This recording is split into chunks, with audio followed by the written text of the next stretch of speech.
ya ikaze kuri LTV Rwanda nizere ko umeze neza cyane. Hanyuma rero nkuko ubibona bamwita Israel Mbonyi ndetse na timu ye, aho rero bari kugirana ibihe byiza. Israel Mbonyi rero nyuma ya Icyambo concert, ikaba ari Icyambo gatatu, akaba yaraje guhemba cyangwa guha ibikombe abagiye bamufasha muri performance ye. Navugamo rero nk'uwo bamwita Peace Hozi ndetse n'abandi benshi cyane, ubwo ndavuga abamufashije kuririmba muri band ndetse n'abagiye bamufasha gucuranga piano, guitar bass cyangwa guitar solo ndetse n'abandi benshi cyane bagiye bahawe. Uri kubona rero ni abasore kabisa bafite ubunararibonye mu gucuranga ndetse bazwi cyane muri gospel industry music.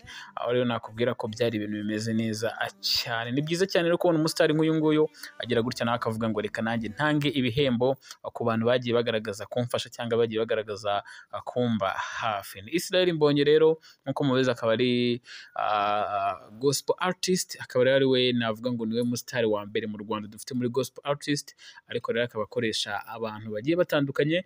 Nyuma y'uko rero haba harimo abanyamahanga guturuka muri Kenya ndetse n'abanyarwanda.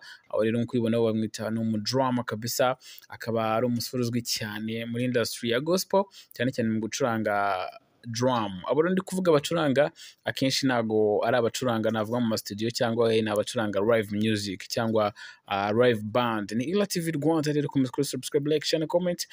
Komeza ugenda ureba abasore bagiye batandukanye kabisa bagiye bamufasha.